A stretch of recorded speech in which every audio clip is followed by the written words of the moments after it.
Bom dia a todos e a todas, os ouvintes também, e, claro, os palestrantes. Acho que é muito legal falar depois da doutora Annelise, porque ela realmente traz uma visão muito abrangente do que está acontecendo, né? Eu acho que, obviamente, eu concordo 100% com a doutora Annelise. Os projetos, eles mudam muita coisa, né? Assim, com certeza. É, mas o que eu mais acho e onde eu fico mais otimista de haver mudança real é uma mudança de mentalidade. Assim, há poucos anos, assim, eu tenho 20 anos de carreira. Há 10 anos, nunca a gente ia imaginar ter um ambiente assim com a chefe da Procuradoria da Fazenda Nacional, conversando com os contribuintes. E isso a gente vê em vários, eu já participei de várias discussões com a doutora Juliana Furtado, agora com a doutora Annelise. Eu acho que esse diálogo, a gente ser menos litigioso entre a gente, acho que entre físico e contribuinte, acho que parte primeiro dessa vontade de conversar e etc. Acho que isso nos ajuda muito. Mas, obviamente, se a gente não mudar a postura, as coisas não vão mudar. Então, pode alterar o que quiser, que eu acho que é um pouco do conteúdo, né, da sua palestra. Então, acho que a gente tem que mudar um pouco a postura. E olhando a reforma, e óbvio, eu vivo de advocacia, acho que a maioria das pessoas aqui, todo mundo aqui, na verdade, vive de advocacia. E quando a gente olha para o budismo, por exemplo, o budismo tem um conceito que é o conceito de anicca, que é o conceito de inconstância. É, a gente não gosta, como ser humano, naturalmente a gente não gosta de inconstância. A gente quer que as coisas permaneçam como estão, porque a gente está acostumado com isso, né? Então, eu, por exemplo, trabalho há 20 anos com direito tributário, então a tendência é você querer que se aposentar desse jeito, fazendo as mesmas coisas. E às vezes não é possível. Mas se a gente continuar, se a gente quiser olhar para a reforma com os olhos do que a gente sempre teve, claramente a gente vai ter muito litígio lá para frente, porque a gente sempre teve muito litígio.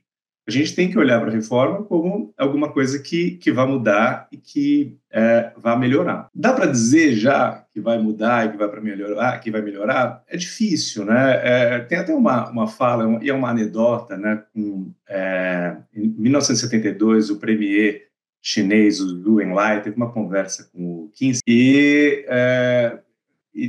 e aí ele, teoricamente, o Kinsey perguntou para ele: olha, o que você acha o que você achou da Revolução Francesa?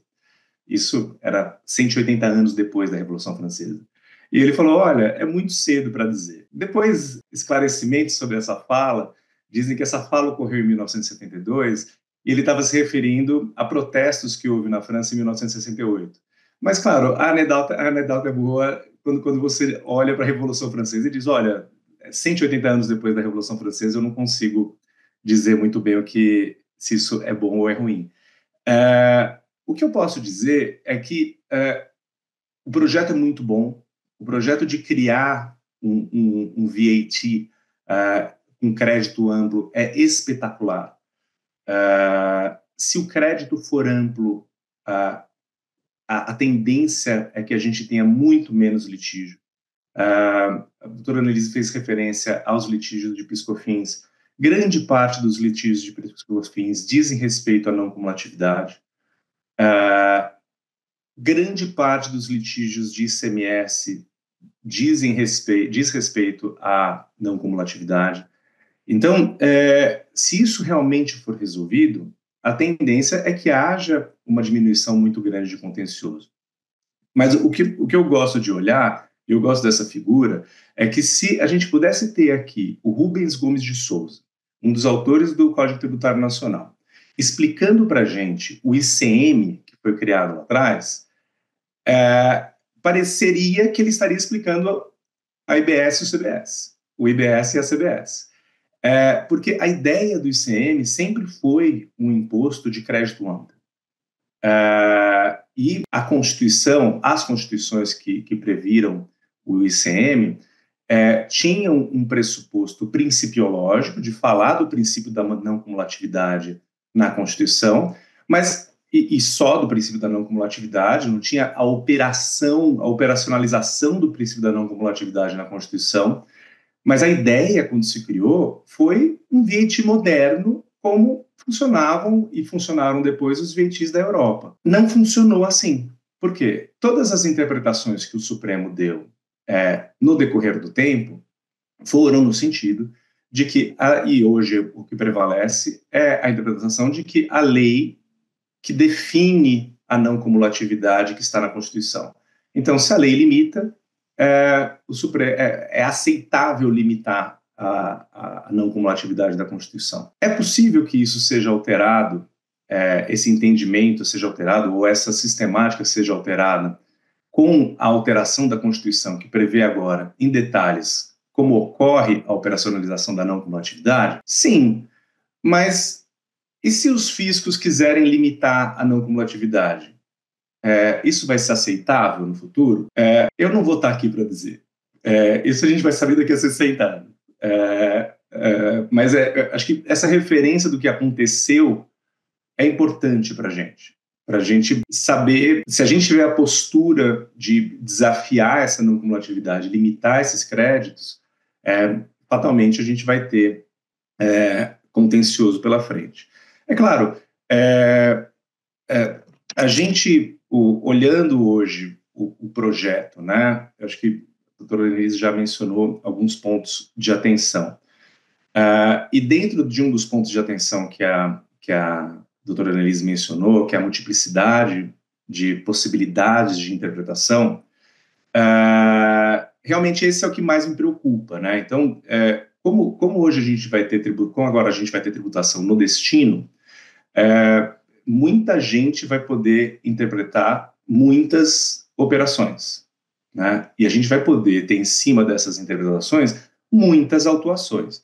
É claro, o PL 68, ele, no artigo 324, ele diz que as fiscalizações de IBS e de CBS, os resultados delas, eles vão ser compartilhados.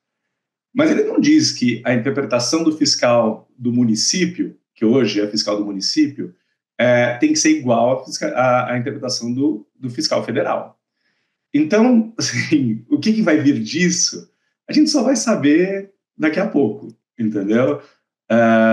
Mas, obviamente, o nosso desejo é que o país seja... Hoje a gente tem uma dificuldade muito grande, obviamente, o investidor estrangeiro olha o país como um país difícil de investir, né? Então, e por quê? Acho que a grande dificuldade para o investidor não é assim, olha, mas a carga é 27, não, é 29 ou é 26.